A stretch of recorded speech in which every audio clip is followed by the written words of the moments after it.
Well, I tried, but Good morning, goddamn, y'all. if life didn't have other This plans. is Yes, I've been known as a bit Sunday, more than insane, a bit July 7th. more of a bite too much, and yes, I've earned my scars Up and until these this notches point, on the handles of my guns. But I've I had one walk foot in the away water from all that. I'm not gonna say I and one changed, foot on but the sky above knows dry I land. tried. And now it Said that seems I'm the world needs my because of the way things kind are of going. crazy.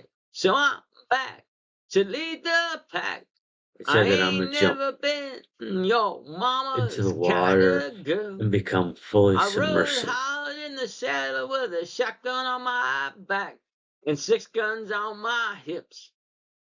I swear I had laid them down, and now I For the see what next the world needs is for me to climb back in month or the so, I don't saddle. know how long, Strap on these guns. The world needs an I am outlaw. going to put So an here effort I towards come. releasing Look out, the outlaw is back. 2 I'm a videos today cold-hearted or more, bitch, and I don't care if you like it. Stuff this because in your mouth and smoke it. I I'm have a cold-hearted a bitch, and I mess load don't give a of content. damn about your feelings. Wicked Church All my dreams and has all I an want incredible is amount paid for of in content full, and I'm still alive. So I have to be the one leading that needs to y'all be into the light. I put know out my into the world. paint is faded and my armor is chinked I'm beyond also doing this because I repair. am But helping don't you despair, I've got the healing we a rocker need. through And some yes, tough baby, times. I did bleed for They it. have asked Everything you done, little for, one, when I was they have away is now requested done. But I will some sell you no lie. I specific don't bring the shining light of the sun, and my hands are stained with living a well-lived life. Oh, topics. little one, did you hurt yourself coming into this world? They called me the crazy one, And but I know therefore, nobody I want owes me to a get damn thing. those Oh, topics out little one, can't you to see? help While this you rocker. were screaming, "Pull me!" the wolf came through the door, and now somebody So has to I'll clean be up the mess you made. working on putting out at least 2 videos a day. Between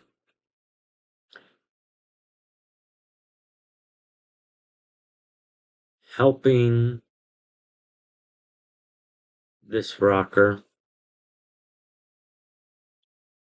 and just the amount of content, unreleased content that I have,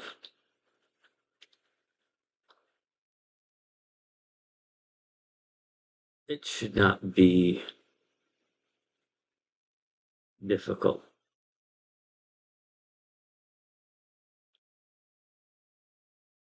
So this is the first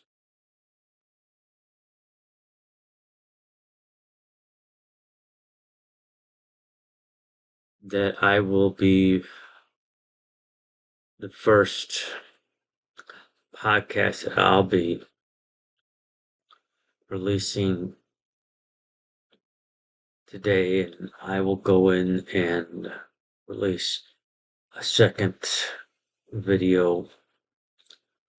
This video is going to continue with the mini series Living with Grief. And I know in the last video I had said that I have a script and I was going to go more by the script in this video, but that's not the way that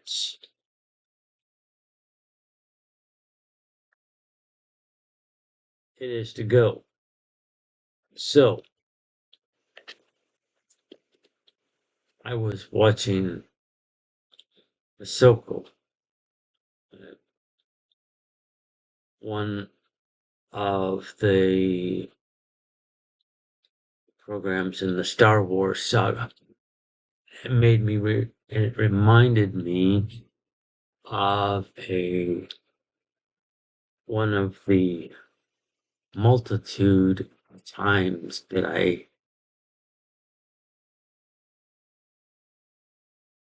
should have died.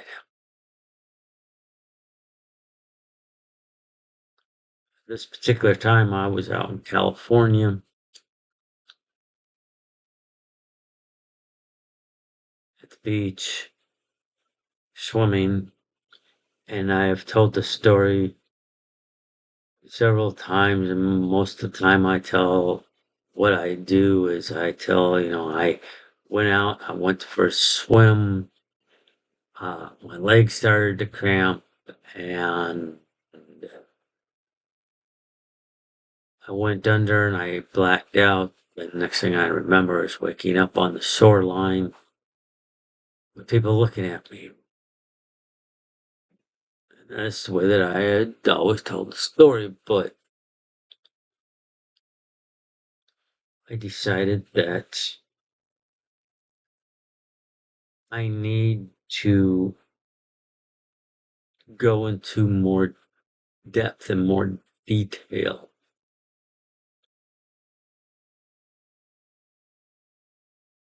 And then while I was thinking about that last night, I was thinking, well, how is it going to relate to grief? And then I figured out how it can relate to living with grief.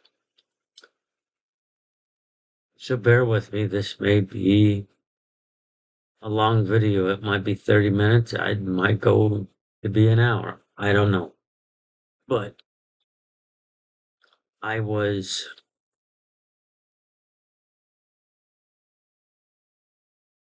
out in California swimming, and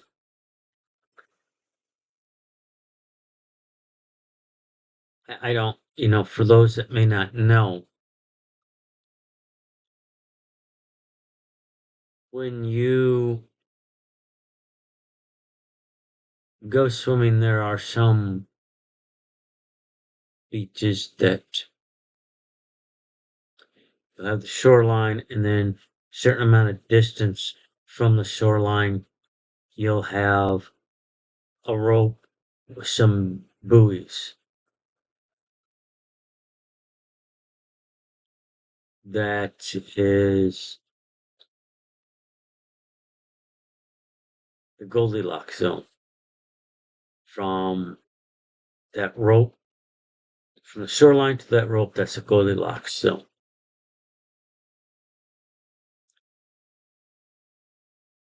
If you're within that zone, you start to drown, you stand a better chance of being pulled, being rescued by a lifeguard, and brought to the shoreline and having your life saved. As you swim further away from that line,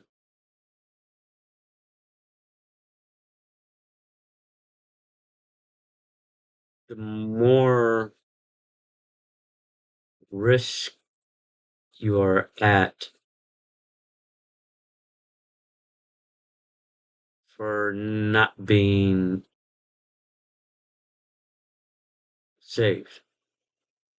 And then past a certain point, you are just a body recovery because you drowned and there's no way to save you. Too far from the shoreline.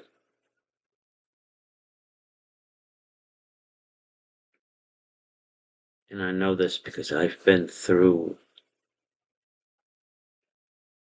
I've been through training rescues in water. I learned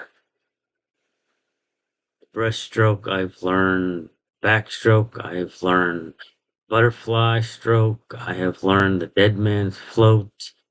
I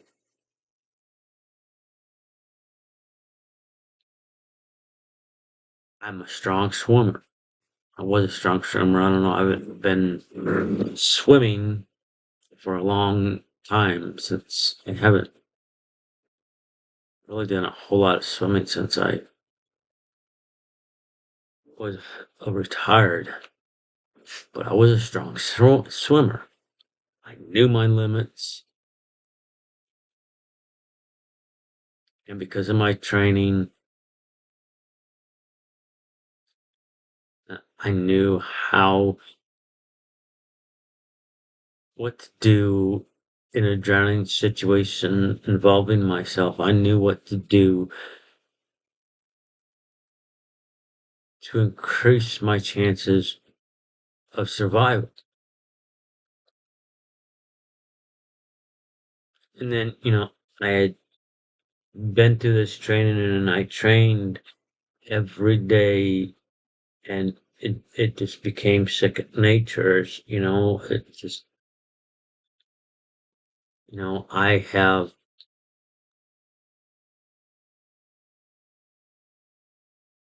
saved, I have rescued quite a few people from a watery death. Well, anyway, so I got in the water, swam out to that rope, was feeling good. So I decided to swim past that line. I was confident that I could swim past that line without a problem because, as I said, I was a strong swimmer. And so I went under the rope, came back up on the other side, and just started swimming out towards an upcrop of rocks. It was a pretty good distance from. It was a pretty good distance from the rope to the upcrop of rock. So it was a long way from where the upcrop of rocks was. It's a long way to the shore. And if I was to, and I knew that if something was to happen and I was to go under, I knew that I was not going to survive because there wouldn't be time for a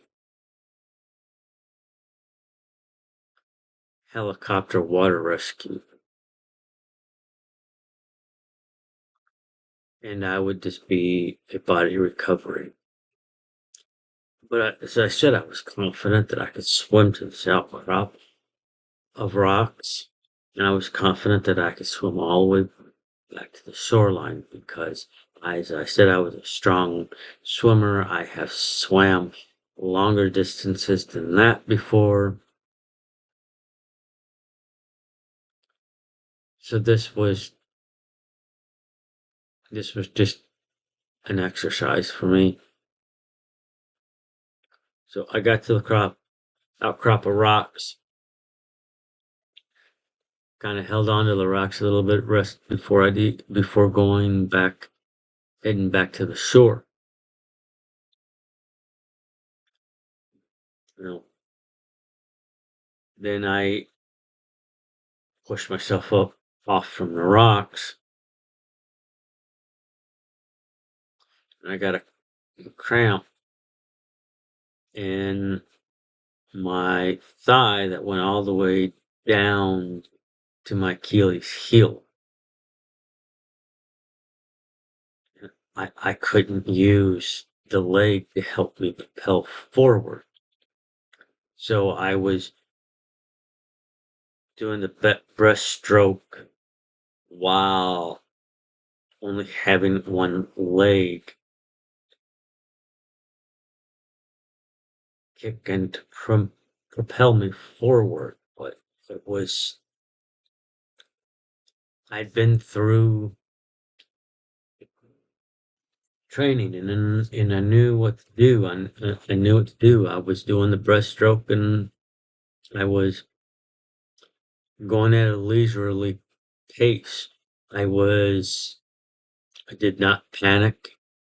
I stayed calm. I knew my objective. I had to, at the very least, make it to this rope.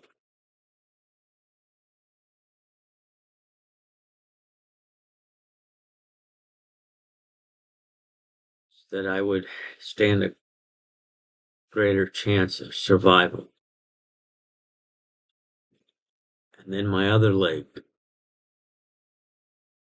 cramped. And I just automatically switched to the butterfly stroke.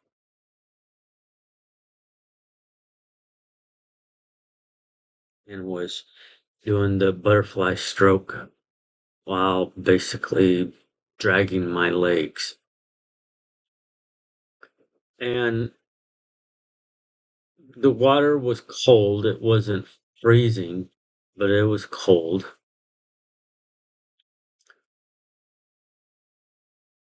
And then my arms started getting tired, but I kept doing the butterfly stroke until my arms got heavy, tired and heavy. And I hadn't gotten that far away from the upcrop of rocks.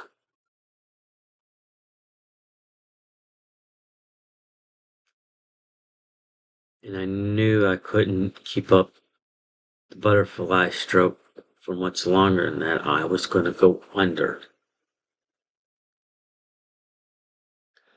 So I took a big breath.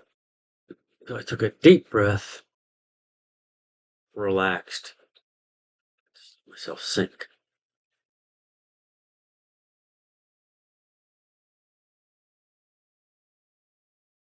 I managed to get to the surface to exhale and take another breath, and then I went down.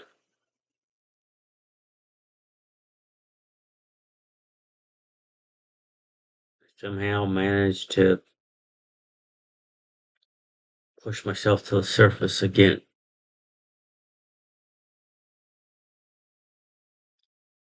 But I realized that that was the last. That was the last.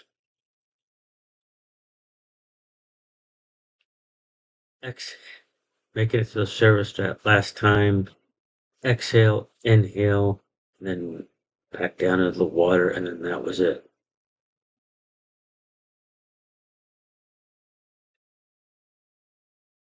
So that last time I made it to the surface, took a deep breath, exhaled, took a deep breath, and went down, and I was starting to sink down, and this is this is where the mantra, the saying that I use, peace, love, and rock and roll comes from. I'm sinking down. I know I'm gonna die. I know I'm gonna drown. I'm just accepting it. I'm just relaxed. I'm calm. I'm not freaking out. I'm just relaxed and I'm sinking further and further down. And just before I blacked out,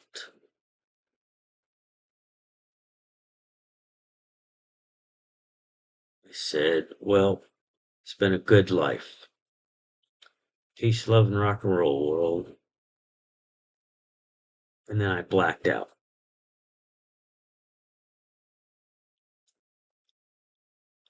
And I woke up on the shore.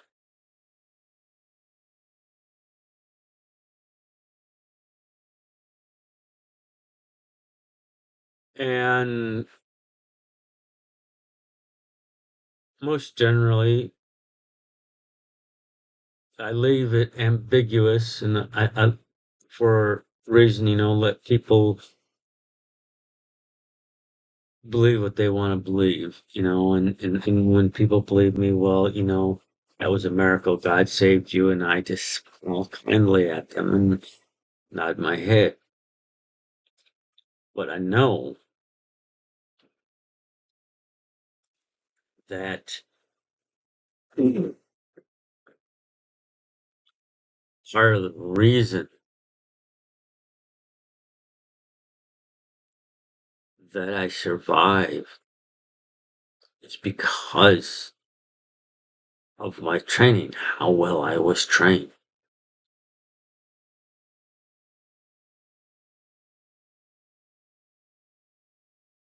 So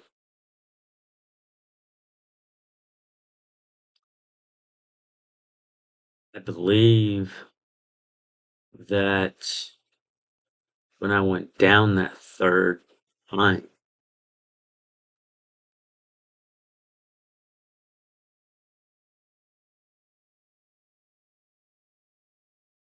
right around the moment that I blacked out, I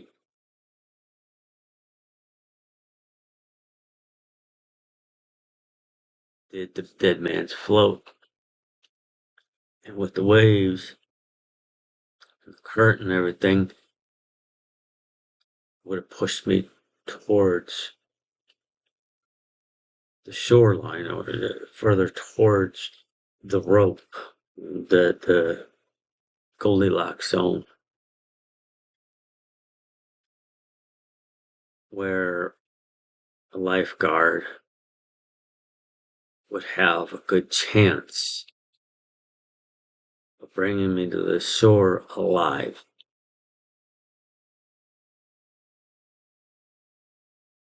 So my training I've been through is a big part to play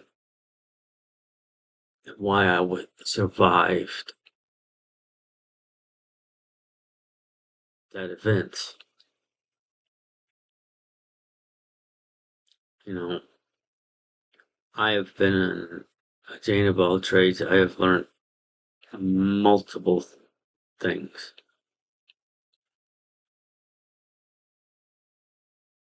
And all that training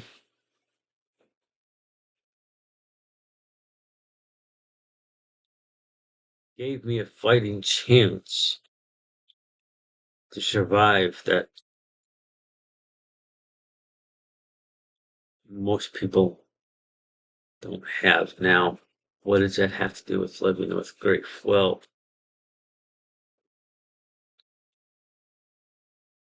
grief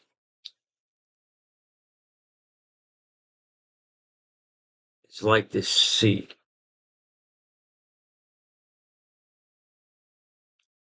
At some point in our life, whether it be early on, or middle way through, or what, at some point, we get thrown into the sea of grief.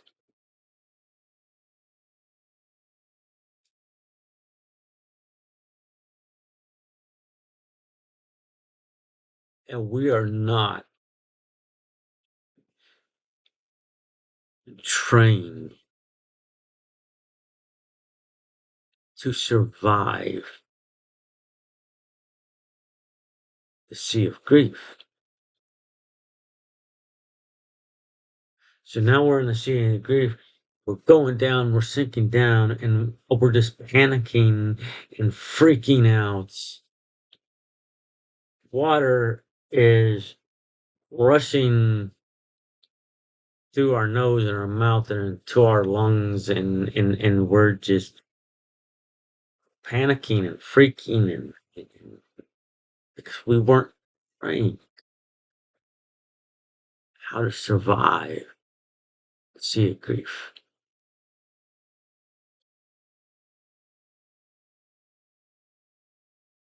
And this reiterates and strengthens one of the things I said in the last video, that we need to be teaching our children how to live with grief from kindergarten.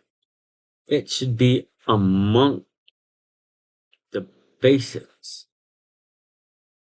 They should be learning all basics: arithmetic, English, writing, plus how to live with grief and other things. But right now, I'm just talking about living with grief. If we teach our children from kindergarten how to live with grief, then it becomes second nature. And when they find themselves in the sea of grief, training will kick in. See, it's the sea of life, We have moments where we're in the sailboat on the sea of grief, and it's relatively smooth sailing. There's little bitty bumps and stuff, It's kind of sometimes a little rocky, but it's not too bad. And then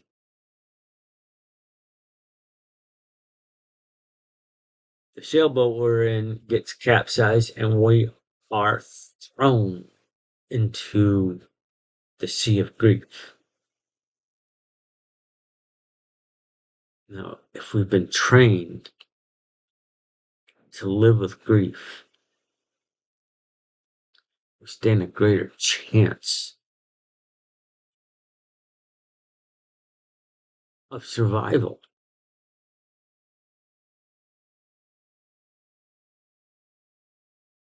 And that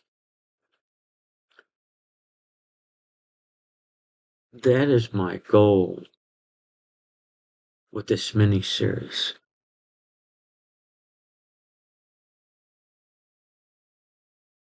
To train people how to live with grief. And I don't care if the video is 5 minutes or an hour long. You watch all these videos in this mini series repeatedly, both when you're sinking in the sea of grief and when you just seem to be sailing. You're in a sailboat and sailing along the sea of grief. Even in those moments,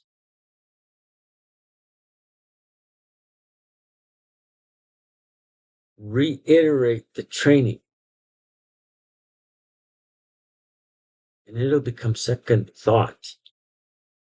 And then every day you'll be going through your training without even thinking about it. And then when your boat capsizes and you're suddenly in the cold waters of the sea of grief, you will just automatically do what you were trained to do.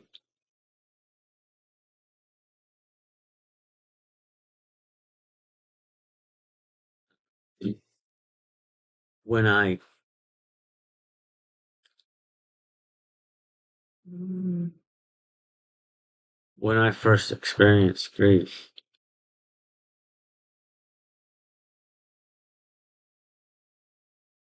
I didn't know what to do. Well,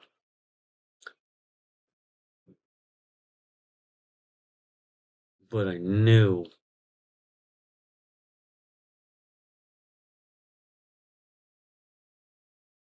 that nothing was going to hold me in place.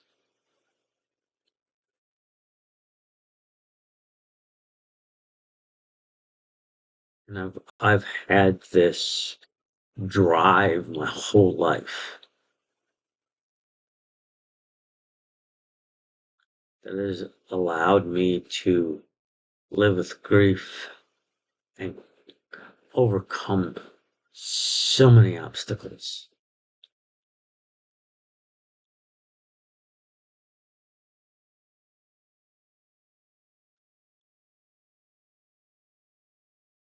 And that's when I began writing down the beginnings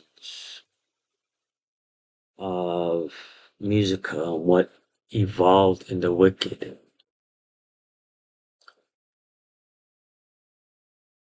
If I was going to help people, if I was going to lead people, I needed to be able to get it across.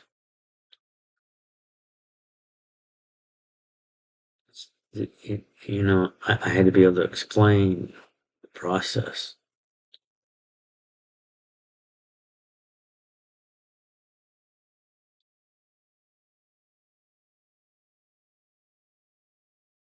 So here we are today.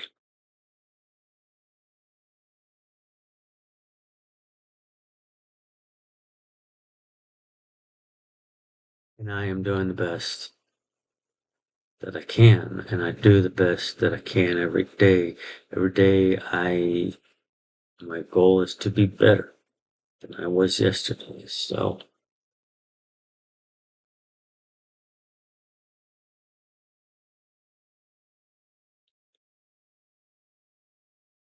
excuse me. For those that are living with grief,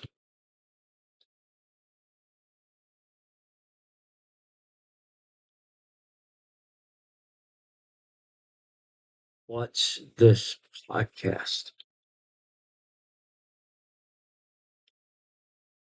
and repeatedly watch this miniseries. Even when the skies are clear and blue and the sun is out and shining.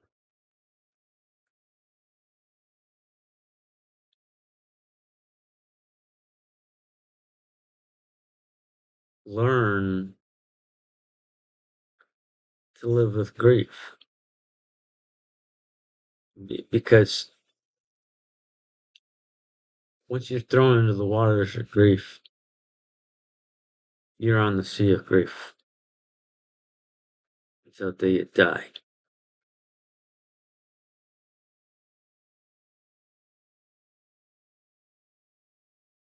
That's why grief is such a opposing opponent.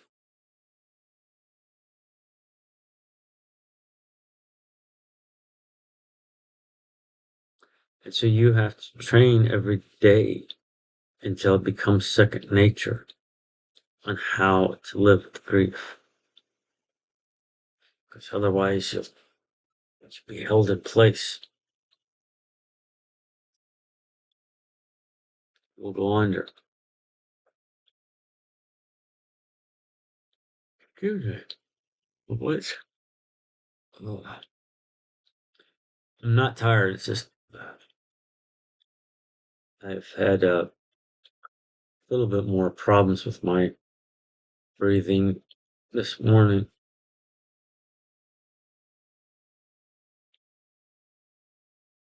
But yeah, you know,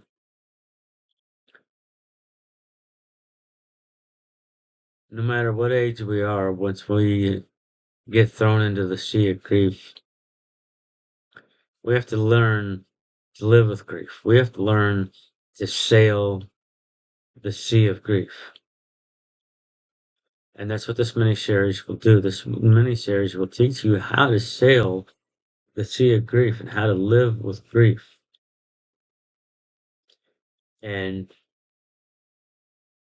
if you will repeatedly come back to these videos, podcasts, whatever you want to call this.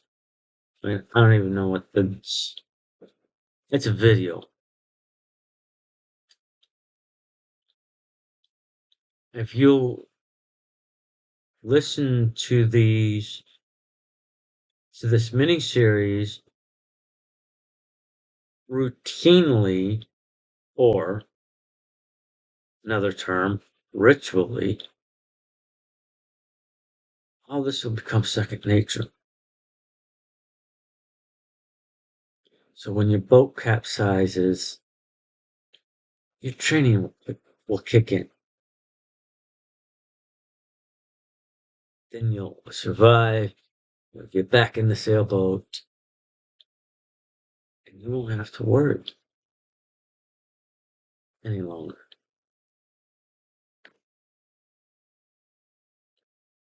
So, peace,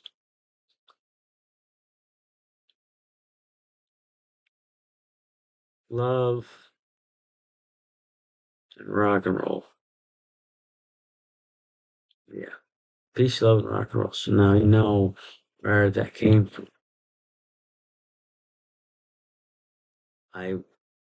Just before blackout, I was going down. I knew that I was dead. I knew that I was a body recovery. Last thought I had to the universe, to the world, was peace, love, and rock and roll.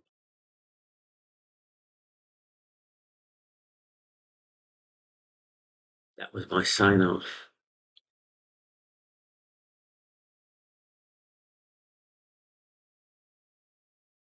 And when I survived,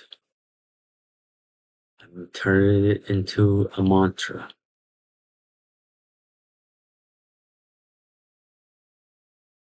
To remind me and to remind me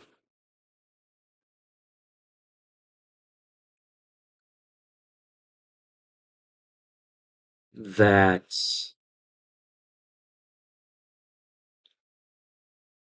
this too I can survive.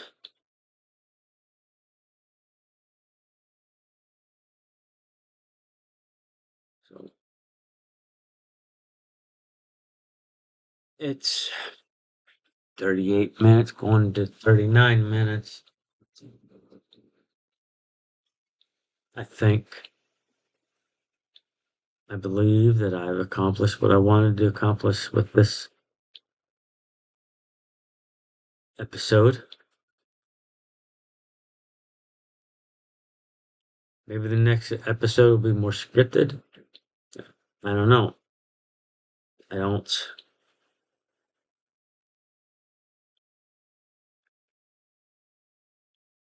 I go as the flow goes.